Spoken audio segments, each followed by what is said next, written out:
Ok.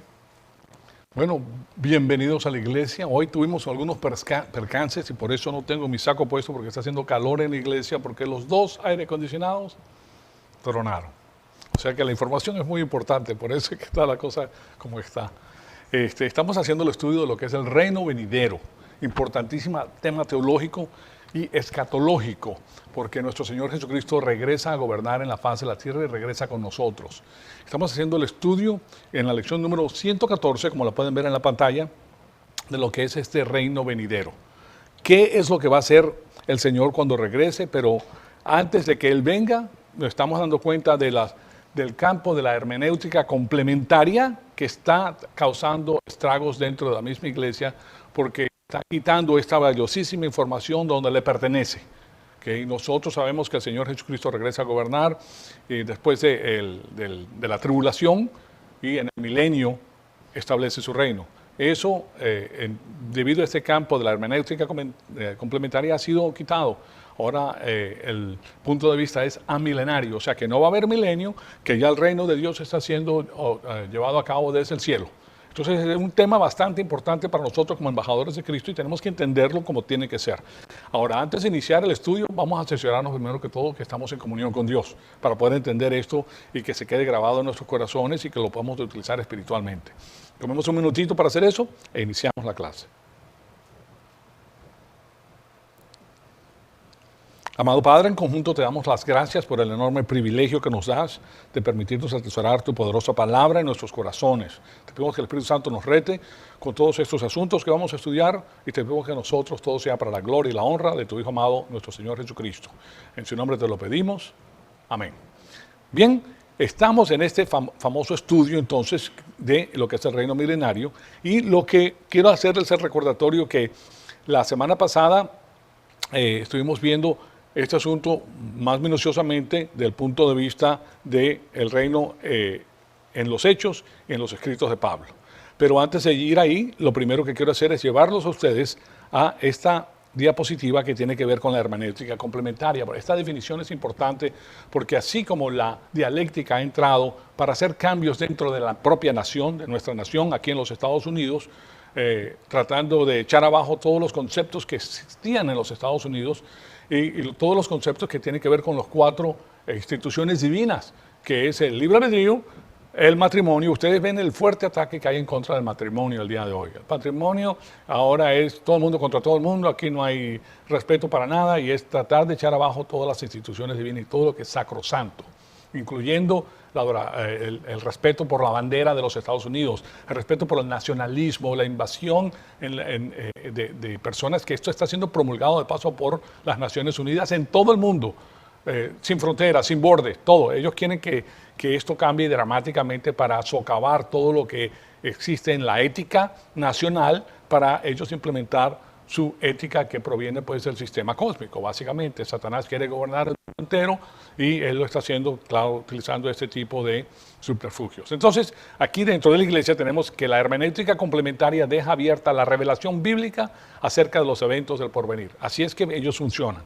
O sea que la Biblia no ha sido completada hasta el momento, sino que los eruditos, los expertos, los que están en el curvito de las grandes iglesias religiosas, ellos son los que tienen la información adicional y ellos son los que la promulgan posteriormente arriba de la Biblia, explicando lo que es la Biblia. Entonces, de esa manera, permiten que agreguen significados sutiles a ciertos versículos del Nuevo Testamento que no concuerdan con la revelación otorgada en el Antiguo Testamento y que conducen a la alegorización o espiritualización de la evidencia presentada en muchos de los capítulos escatológicos de la Biblia. Fíjense ustedes la importancia que tiene esto, porque de otra manera nosotros podemos ir directamente al contenido bíblico y sacar la información, pero estos eruditos, porque son eruditos en la materia que se han metido dentro de la iglesia para sacar esto. Yo quiero que ustedes sepan, por ejemplo, que en Rusia tiene los mejores psiquiatras y psicólogos que existen en el mundo, a eso se dedican.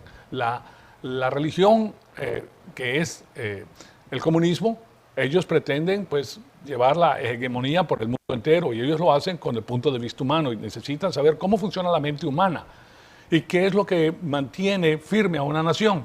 Y lo que mantiene firme a la nación es su moral, su ética, sus tradiciones, las cosas que tienen. Entonces ellos saben que si ellos socavan esa porción, ellos llevan abajo toda una nación completa. Y existe un cambio total y completo, eso ya lo han comprobado, pero no solamente ellos, sino en la antigüedad. Por ejemplo, cuando Nabucodonosor, llegándonos hasta esa época, él llegaba, conquistaba una nación. ¿Qué hacía con los ciudadanos del lugar donde él subyugaba? Bueno, mataba la mayor parte y el resto se lo llevaba de ese lugar y lo mezclaba en el resto del imperio, para que se mezclen con otras personas y aprendan los conceptos de su propio país y regresarlos ya con esa mentalidad. ¿Te das cuenta? Entonces, esos movimientos masivos de pueblos ya han sido estudiados anteriormente. Y ellos saben lo que sucede con una nación. Ellos ya eso lo han estudiado. Así como nosotros estudiamos la Biblia, ellos estudian estas cosas y van obteniendo información adicional para que ellos puedan ir perfilando, perfeccionando, destilando, sacando la quintesencia de todo esto, que al final va a ser utilizada por el sistema cósmico de Satanás en el periodo de la tribulación para gobernar el mundo entero. Con un fracaso total y absoluto, porque recuérdense que todo el paganismo echa a un lado el hecho de que existe un hombre caído, sino que el hombre es un hombre perfeccionable, o sea, no tiene la naturaleza pecaminosa, y que Dios no existe. O sea que Dios, que es el revelador de todas las cosas, es echado a un lado, y de esa manera pues no se puede entender lo que está sucediendo. ¿Me explico? Entonces eso es muy importante. Esa hermenéutica complementaria entonces también es utilizada por los teólogos que se encuentran en el campo de la teología del reino ahora, y pretenden presentar al reino davídico como funcionando ahora desde el cielo en una forma espiritualizada. Y no hacen distinción entre Israel y la iglesia. Y además, pues, asevera que el motivo primordial por el cual creó al hombre Dios es para salvarlo, no para glorificar a Dios. Es la doxología. La doxología es la gloria de Dios, es el motivo por el cual todos nosotros estamos en la faz de la tierra. Entonces, todo ese enfoque de la hermenéutica complementaria carece de soporte en el Nuevo Testamento.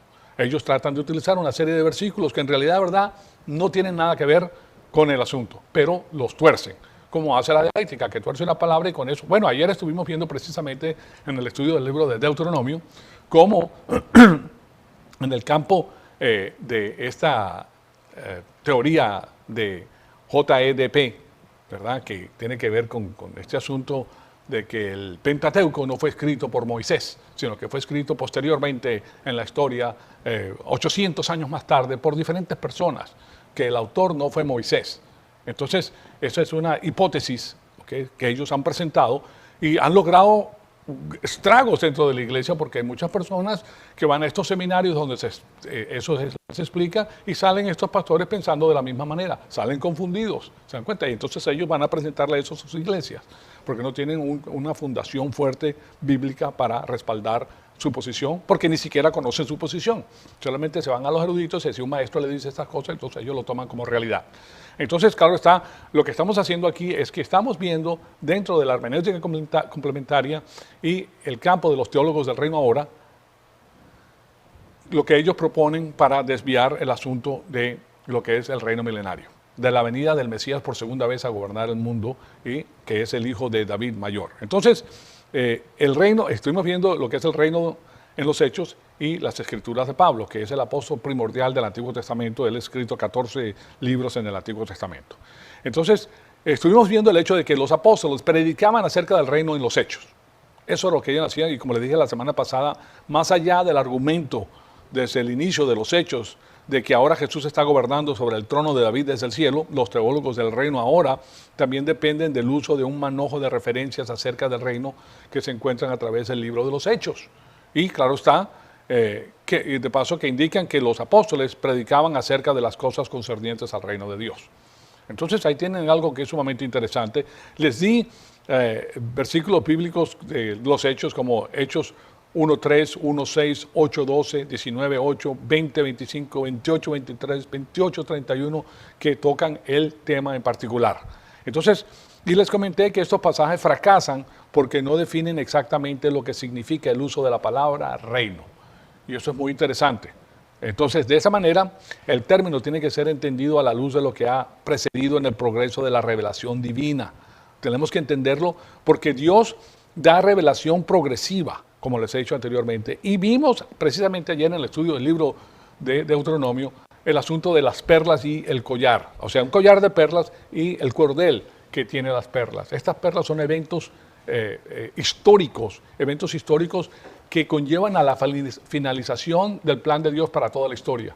O sea que todos los eventos históricos tienen que estar atados a ese collar, si lo podemos decir de esa manera. Esas perlas son eventos, pero que no son fortuitos, aleatorios o simplemente que ocurren separados el uno del otro. No, todos están fijos y están unidos. ¿Por qué? Por los pactos incondicionados que hace Dios con Israel y con la iglesia.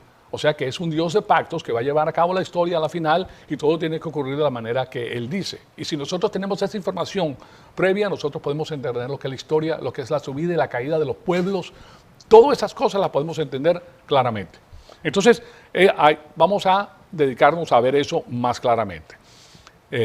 Yo les he venido explicando que la palabra reino siempre acarrea una connotación especial que contiene un elemento terrenal acerca del Mesías, que es el rey gobernando sobre Israel arrepentido. Fíjense, eso es muy importante, que tienes que añadirle que es el Israel arrepentido. Arrepentido quiere decir no que tengan la cabeza baja, sino que la palabra proviene de la palabra griega, sí, porque ya ustedes la han escuchado, metanoeo. Han cambiado de manera de pensar, se han arrepentido de la manera que pensaban anteriormente y ahora piensan que Jesús es el Mesías, el hijo de David. Ese es el Israel arrepentido y entonces Él va a gobernar desde ese Israel arrepentido. Y estas escasas referencias del reino en los hechos tienen que ser entendidas en el sentido futurista y terrenal en vez de en un sentido presente y espiritual. Resulta que en el libro de los hechos solamente hay 8 alusiones al reino. Y eso es algo determinativo porque recuérdense que estamos hablando de la historia primitiva de la iglesia. Y si ese evento magno que es la venida del reino del Mesías a la faz de la tierra ese libro estuviera lleno de referencias al reino de Dios, presente, actuado, siendo firmado, ¿verdad? Como lo hace Mateo con 45 referencias de lo que es el reino. O sea que hay una comparación bastante fuerte. Entonces, yo les comencé a citar a Alva McClain en la sesión pasada, y esto es lo que él dice. El término reino, basilea en el griego, ocurre 8 veces en el libro de los Hechos para referirse al gobierno divino. En el libro de los Hechos, este es el reino de Dios, y aparece como algo que ocurre en el futuro. El término siendo utilizado, como observó James Orr, casi con un uso solamente escatológico o futurista, venidero. Entonces, las profecías del Antiguo Testamento acerca del reino mesiánico, ocasionalmente citado por los apóstoles, son utilizados para enseñar los derechos reales de Jesús, el Mesías. Él tiene el derecho al trono porque es el hijo mayor de David. Entonces, aquí pueden ver en la pantalla a los Hechos. En Hechos de los Apóstoles dice: después de quitarlo, les levantó por rey a David, del cual Dios también testificó y dijo: he hallado a David, hijo de Isaí, un hombre conforme a mi corazón, que hará toda mi voluntad. De paso, ayer precisamente estuvimos hablando del rey David. El rey David, el hombre atrás del corazón de Dios. Dios mismo lo está diciendo. ¿Okay? Fíjense que él está citando escritura.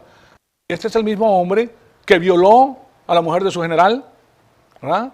La preñó, después mandó a matar a Urías, que era el esposo de ella, para zafarse del asunto. Y después de eso, claro está, él tuvo que pagar eso carísimo. Él hace su propia sentencia y es un problema. Pero aquí dice, para que ustedes sepan que no es asunto de lo que yo voy a hacer, que yo no voy a pecar, ¿okay? Porque nosotros somos pecadores y no hemos salido de la carne, señoras y señores. Cuando estamos en el Espíritu, o sea, cuando confesamos nuestros pecados, estamos siendo gobernados por el hombre espiritual, por el Espíritu Santo de Dios en el hombre espiritual. Pero cuando nosotros salimos, nos quitamos el uniforme espiritual y entramos en la carne, vamos a hacer cualquier cosa. Ahora, este es un hombre que estaba con Dios desde el comienzo hasta el fin. Si se dan cuenta, yo les estoy diciendo esto para que no crean que es tu comportamiento perfecto, que tú no vas a cometer y que te vas a volver loco tratando de hacer todo lo que dice la palabra de Dios, porque no lo vas a lograr. ¿Okay? ¿Por qué? Lo vas a lograr cuando salgas del cuerpo natural, pero mientras estés en el cuerpo natural, la batalla existe entre el espíritu y la carne. ¿Okay? Y hay veces que gana el espíritu y hay veces que gana la carne. Mientras más creces espiritualmente, más gana el espíritu. Pero por eso es que Dios a nosotros nos da la confesión de nuestros pecados, porque Él sabe que nosotros vamos a pecar. Y no podemos tener remordimiento por el pecado, señoras y señores. No te puedes sentir porque pecaste, porque el remordimiento es otro pecado. Entonces, si te sientes mal acerca de lo que hiciste, si te sientes como posible que estás pecando otra vez, tienes que confesar el remordimiento ahora, porque no fue suficiente la salvación del Mesías en la cruz para borrar ese pecado. Ahora tú tienes que llevarlo con tu arrepentimiento. ¿Me explico? Es algo completamente diferente de lo que ustedes han escuchado anteriormente. El asunto es que a medida que nosotros conocemos al Señor, lo vamos a amar y vamos a tratar lo máximo posible de evitar el pecado. Es más, el pecado nos va a caer súper mal a nosotros. Nos va a caer súper mal. No porque estamos arrepentidos ni nada de eso, sino simplemente porque nosotros sabemos que es posible que Dios, siendo tan bueno conmigo, que yo tenga que entrar al campo de Satanás para buscar satisfacción. ¿Se dan cuenta? Entonces, esa es la pelea que nosotros tenemos constantemente. Y mientras más creces espiritualmente, más fuerte el lado vencedor. Que tú vas a poder ganar ciertas batallas y ciertas cosas van a disminuir en importancia, incluyéndote a ti mismo. Yo debo mermar, él debe incrementar, dice el Señor. Y lo mismo pasa con las personas que hacen transgresiones en contra de ti. Van a ser, bueno, son seres humanos que cometen errores y yo no voy a poder fijándome en mi vida, en lo que me han hecho, porque me saca de comunión. Entonces, hay una serie de factores que son interesantes que nos ayudan a nosotros a caminar digno del reino, con el caminar digno del reino. De eso se trata. Entonces, dice, he hallado a David, hijo de Isaí, un hombre conforme a mi corazón, que hará toda mi voluntad. De la descendencia de este, conforme a las promesas, Dios ha dado a Israel un Salvador, Jesús. Fíjense, que hará toda mi voluntad. Fíjense que David estaba representando al país de Dios en la faz de la tierra, a la embajada de Dios en la faz de la tierra. Y él está haciendo toda su voluntad, alejándose del mal. ¿Okay? Él se aleja del sistema cósmico de Satanás. Su pecado era la carne. ¿Okay? Y él, para cubrirse, pues hace lo que hizo. Pero él no quería saber nada con los malos. Toda la gente que lo rodeaba era gente creyente a David. Él, a los que estaban en el sistema cósmico, que tenían otros dioses, no le interesaba para nada, alejados de él. ¿Okay? Entonces, lo que él hace es alejarse del sistema cósmico, pero tiene que batallar con la carne todavía. Recuérdense que tenemos 3 enemigos, el mundo, la carne y Satanás. Entonces, ahí está la pelea.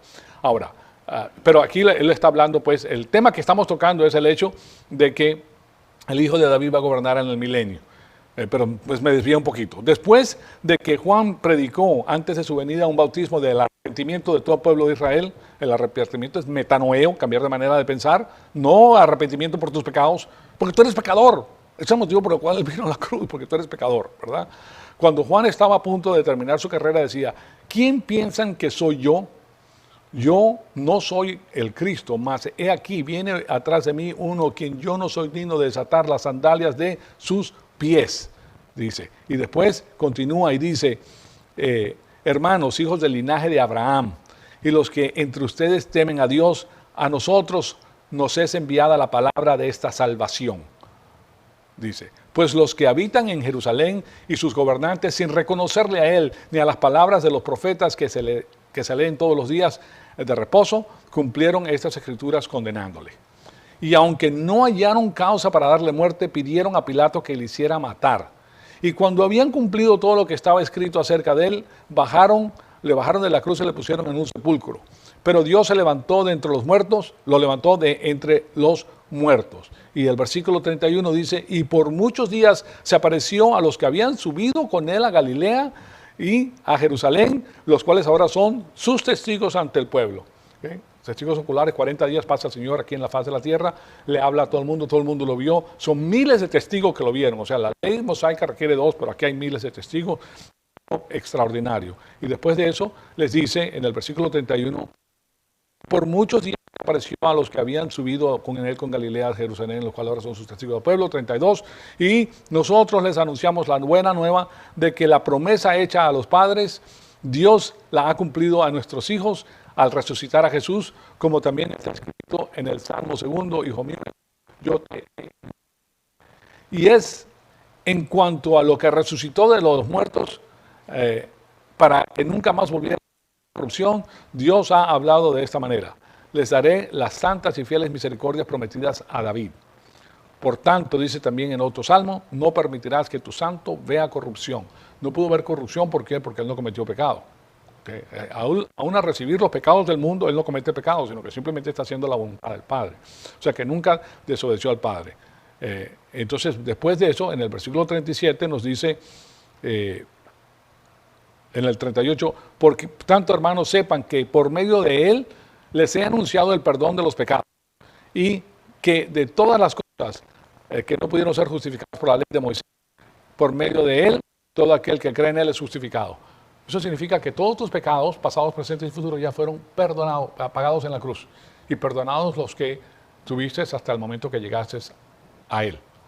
Después de eso, los que te confiesan son perdonados, pero ya están pagados. O sea que Él supo que los ibas a cometer de antemano. ¿Se dan cuenta? Para nosotros es un shock porque nosotros, el pergamino de la historia se va desarrollando enfrente de nosotros. Él sabe todas las cosas simultáneamente. O sea que tienen que tener eso en mente para no entrar en la religión ni en los golpes de pecho. Por eso se los digo, porque no hay nada peor. Y lo que más odia a Dios son los fariseos. Las personas de golpe de pecho que se creen que son mejores que las demás personas y que ellos están más cerca de Dios, etcétera. Son degenerados morales. Entonces tienes que tener eso en mente para que no incurras en ese error. Aquí todos nosotros somos iguales, todos nosotros estamos ante la presencia del Señor. La única diferencia que existe entre los Dios es que haya unos que crecen y llegan a la madurez espiritual y conocen el plan de Dios y saben que son embajadores de Cristo y saben cuál es la política divina, y los otros no. Y hay grados entre el de abajo y el de arriba. ¿Okay? ¿Quién es más útil para el Señor? ¿El de abajo o el de arriba? ¿Se dan cuenta? Entonces, eso es fácil de contestar. Entonces, el asunto es que en ningún lugar de estos se asevera que el reino ha sido establecido, sino que será establecido posteriormente. Y en pasajes que no permiten disputas, este es un asunto que pertenece al futuro, cuando el rey regrese desde el cielo. O sea que esto no va a ser ahora, como proponen estas personas que están en este campo. Por ejemplo, en Hechos de los Apóstoles, capítulo 1, versículos 6 al 11, dice lo siguiente. Entonces los que estaban reunidos le preguntaban diciendo, Señor, ¿restaurarás en el tiempo el reino de Israel? Y él les dijo, no les corresponde a ustedes saber los tiempos ni las épocas que el Padre ha fijado con su propia autoridad. Pero recibirán poder cuando el Espíritu Santo venga sobre ustedes y me serán testigos en Jerusalén, en toda Judea y en Samaria, hasta los confines de la tierra. Después de haber dicho estas cosas, fue elevado mientras ellos miraban y una nube le recibió y lo ocultó de sus ojos. Esto fue después, él vino, está 40 días, ya pasaron 40 días, se les hacen esa pregunta y después es levantado. Y después viene el ángel y le explica, así como lo vieron subir, así bajará. Entonces, y aconteció que se presentaron junto a ellos dos varones de vestiduras blancas, estos son los ángeles, y que les dijeron, varones galileos, ¿por qué están mirando al cielo? Este mismo Jesús que ha sido tomado de ustedes al cielo, vendrá de la misma manera tal como lo han visto subir al cielo. O sea que esa es la segunda venida del Señor Jesucristo a la faz de la tierra. Y otro versículo que es muy interesante, o sea que Él no está gobernando, Él está diciendo básicamente que no está gobernando. En Hechos de los Apóstoles, capítulo 3, versículos 19 al 21 dice, por tanto, dice, arrepiéntete y conviértanse para que sus pecados sean borrados. La palabra arrepentirse no está hablando de los pecados. Muy importante, arrepentirse es metanoeo, cambiar de manera de pensar. Noeo viene de nous es mente, noeo es pensar, pensamiento objetivo, no es doqueo. En el griego el doqueo es un pensamiento subjetivo, sino objetivamente tú crees en el Señor Jesucristo. Y después, claro, te conviertes, o sea, comienza el proceso de la conversión, se llama santificación. Y hay 3 santificaciones, como yo les he explicado previamente. La santificación inmediata que te da la vida eterna, que es el llamado de Dios al reino de los cielos, ¿verdad? Él, en el momento que tú crees en Él, naces espiritualmente y llegas a ser parte de la familia real de Dios. La santificación terrenal significa que tú, a través de tu volición, que es lo más importante, que protege la Biblia, vas a optar por conocer a Dios.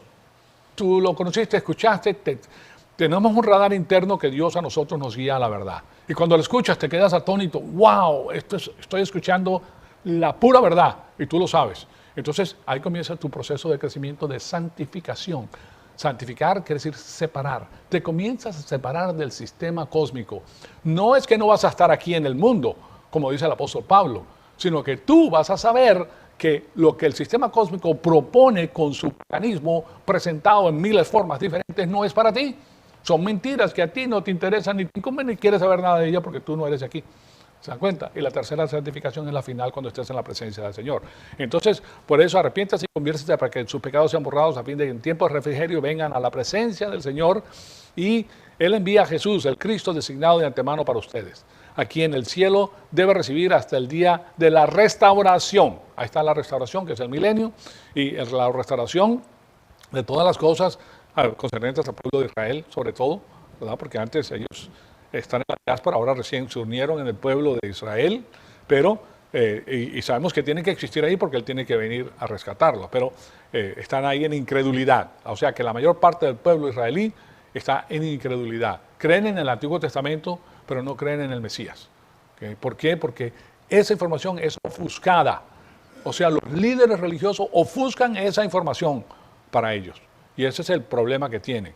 Entonces, pero ellos tienen la verdad, porque la palabra de Dios es la verdad, y con eso ellos han logrado cosas extraordinarias. Entonces, en el versículo 21 dice, aquí en el cielo debe recibir hasta el día de la restauración de todas las cosas, acerca de lo cual Dios habló por boca de sus santos profetas desde los tiempos antiguos. O sea, que está hablándole que esto tiene que volver a regresar y tiene que ocurrir posteriormente. Ahora, otro de los versículos que tenemos que ver en los hechos, que recuérdense que los hechos de nuevo son los recuentos históricos de la diseminación de la iglesia en el mundo antiguo. O sea, está comenzando a partir, está dando pues sus primeros pasos, los pininos, como quien dice. Entonces, en Hechos de los Apóstoles, que tenemos 15 al 13, del 13 al 16, dice, cuando terminaron de hablar, Jacobo respondió diciendo, escúcheme hermanos, Simón ha relatado cómo Dios al principio tuvo bien tomar de entre los gentiles un pueblo para su nombre. Y con esto concuerdan las palabras de los profetas tales como está escrito. Y después de esto volveré y reedificaré el tabernáculo de David. Después de esto, fíjense, y reedificaré el tabernáculo que ha caído y reedificaré sus ruinas y lo levantaré de nuevo. ¿Okay? O sea que esto no está ocurriendo en estos momentos, tiene que pasar este periodo de tiempo para que ocurra. Y el pasaje de Hechos 14:12 dice lo siguiente, 14:22, perdón, fortaleciendo los ánimos de los discípulos, exhortándolos a que perseveraran en la fe y diciendo, es necesario que a través de muchas tribulaciones entremos en el reino de Dios. ¿Okay? Entonces fíjense, porque yo les estoy dando versículos que son utilizados por el campo de la hermenéutica complementaria con el perfil del reino ahora, los teólogos del reino ahora. Entonces, y estos son los versículos que tenemos, que ellos apelan a estos versículos para presentar sus posiciones, pero nosotros también podemos apelar a los mismos versículos para desenmascarar lo que ellos están diciendo. A veces es utilizado para probar que hay un reino mesiánico presente establecido en la tierra, en la iglesia, pero tal uso de la palabra se iría demasiado lejos. Entonces yo quiero presentarles algo aquí que es muy interesante. En el Antiguo Testamento, la figura profética de la venida del reino mesiánico, como la entendían los judíos, cualquier judío inteligente, pues, era un periodo de terrible tribulación. Ellos sabían que cuando eso pasara iba a haber una tremenda tribulación que precedía el establecimiento del reino en la tierra. Y por eso en ese pasaje de Hechos 14:22 está en completa armonía con la situación histórica y del progreso de la revelación que Dios está dando. Y permítanme ponerlo, ahí lo tienen ustedes en la pantalla, ¿verdad? Entonces, aquí vemos que el pasaje en Hechos 14:22 está en completa armonía con el asunto histórico y el progreso. Ahora, el argumento propuesto por algunos de que debido a que los apóstoles, a través del periodo de los hechos, predicaban las cosas que conciernen al reino de Dios, y les voy a poner aquí, por ejemplo, dónde dicen esto, aquí en el versículo 19 de los Hechos, capítulo 19, versículo 8, dice, entró Pablo a la sinagoga y por 3 meses continuó hablando denodadamente, discutiendo y persuadiéndoles acerca del reino de Dios. Fíjense que en estos momentos Pablo está hablando, él en sus travesías, en los 4 viajes que hace de Pablo, él iba a las sinagogas diferentes que estaban establecidas en estos lugares diferentes y entraba a esos lugares para hablarle a los judíos. Posteriormente Dios dice, ya tú no eres, tú vas a ser el apóstol de los gentiles y Pedro va a ser el apóstol de los judíos. Porque resulta que Pablo era un erudito de la ley mosaica, señoras y señores. Era el mejor alumno de Gamaliel en la Universidad de Shammah. ¿Okay? Y eso era algo importante. O sea, estamos hablando de una persona con un cacumen intelectual impresionante. Este es un hombre que tenía una memoria fotostática, todo se recordaba, pero no era como los autistas. No dije bautistas, sino autistas. Hay autistas que tienen una memoria fotostática. Hay personas hay autistas que pueden leer un libro completo y te recitan el libro completo. Te dicen en qué página está cuál información y a la mitad de tal lugar estaba la información que dice esto y esto y esto y en esta parte, en la página 377, fulano de tal se está citando tal y tal información, como si fuera una fotografía. Pero es un repositorio nada más de información escrita. Ellos no pueden utilizar esa información como lo hacía Pablo. O sea, una cosa es verla, es como un libro básicamente. un libro que no puede tomar decisiones y no puede usar la información que se encuentra ahí lógicamente para resolver problemas. ¿Okay? ¿Sí me explico? O sea, que tiene una inteligencia, digamos una inteligencia de biblioteca, que tiene todos los datos, pero no los puede utilizar en su vida natural. O sea, no puede hacer lógica de lo que está leyendo, sino que simplemente te dice y te relata lo que está ahí. Ese no era el caso con Pablo. Pablo tenía una memoria fotostática y tenía el uso de su razón, utilizando la palabra de Dios para promulgar pues lo que él promulga. Este hombre es una cosa impresionante, este Pablo. Entonces, este era el famoso estudiante mejor de Gamaliel. Entonces, él lo que hacía era ir a la sinagoga, lo que es el reino de Dios. El judío conocía lo que era el reino de Dios. Era un asunto que tenía que pasar por una gran tribulación antes de que viniera. Y por eso, pues, el asunto de que el reino ya ha tenido que ser establecido no es una buena lógica. No concuerda con lo que enseña Pablo. La mayor parte de nosotros predica y enseña muchas cosas, pues, relacionadas a la fe cristiana que todavía no han sido realizadas en la experiencia humana, en nuestra propia experiencia. Ninguna persona razonable arguiría eso debido a que los apóstoles predicaban continuamente la resurrección de los muertos, por ejemplo. Y por eso, pues, si ya toma lugar el hecho de que Jesús está gobernando del cielo, entonces ya toma lugar también la resurrección de los muertos. No puedes sacar solamente una opción y la otra dejarla al natural. Tiene que ser las dos o nada. Entonces, también es interesante notar las poquitas referencias que existen acerca de la palabra reino en el libro de los Hechos en comparación con la precuela de los Hechos en Lucas. ¿Okay? Cuando hablamos de la precuela es lo que va después exactamente de lo que se escribe ahí. Entonces aquí en Lucas 1, 4:4, aquí lo tienen ustedes, Lucas 1:4 dice: por cuanto muchos han tratado de compilar una historia de las cosas que entre nosotros no son muy ciertas, tal como nos las han transmitido los que desde el principio fueron testigos oculares y ministros de la palabra, también a mí me ha parecido conveniente, después de haberlo investigado, todo con diligencia desde el principio, escribirlas ordenadamente, excelentísimo Teófilo, está hablando con Teófilo, ¿verdad?, para que sepas la verdad precisa acerca de las cosas que han sido enseñadas. ¿Okay? Esto, la secuela de esto se encuentra en Hechos, ¿verdad?, en Hechos de los Apóstoles 1, donde dice el primer relato que escribe el mismo Lucas hablando. Teófilo trató de todo lo que Jesús quiso hacer y enseñar, porque él es el que está diciendo todo lo que había sucedido. Entonces, estamos hablando del Evangelio de Lucas. El Evangelio de Lucas, cuando el Señor estaba presente, hizo alusión al reino 45 veces. Pero ya después en la historia de la iglesia incipiente o primitiva, solamente 8 recuentos. O sea, si el reino estuviera ahí, eso estuviera 400 recuentos, 300 recuentos, porque ya llegó el rey. Panderetas y música y la fiesta grandísima porque ya está gobernando el rey. Cosa que va a suceder cuando regrese nuestro Señor Jesucristo. La algarabía impresionante, eso comenzó con un banquete impresionante. O sea, va a ser algo impresionante, de una magnitud extraordinaria. Eso no se siente, aquí no hay nada de eso. Entonces, aquí estamos viendo que las cosas se tienen que ver de una manera diferente para poderlas entender precisamente. Bien, entonces, a pesar del hecho de que la palabra reino se encuentra solamente 8 veces entonces en el libro de los Hechos, es utilizada 45 veces en el Evangelio de Lucas. Ahora, Lucas es el mismo que está escribiendo los dos libros, Hechos y el Evangelio de Lucas. Y la pregunta que nos hacemos es ¿por qué existe tal diferencia? Y como les expliqué anteriormente, el Evangelio escribe la oferta del reino al Israel nacional. ¿Por qué lo está diciendo? Porque recuerden que estos 4 evangelios hablan de la vida del Señor Jesucristo. ¿Pertenecen a quién? A Israel. Está hablando del Mesías que vino a los suyos. Y los suyos lo rechazaron. Pero es ahí donde también se encuentra posteriormente, después del rechazo del Señor Jesucristo, lo que va a suceder y el llamado a la iglesia, que va a ser injertada ahí, puesta pues escalonada dentro de la historia de Israel. Para el cronómetro, para el pueblo de Israel, e inserta la iglesia. ¿Okay? Entonces, permítame ponerle estos versículos y de esa forma vamos a culminar esta primera clase. Fíjense lo que nos dice entonces Mateo 3:2. Arrepiéntanse. De nuevo ahí está la palabra metanoeo. Porque el reino de los cielos se ha acercado. No está diciendo arrepiéntanse de sus pecados porque ha llegado el rey. No.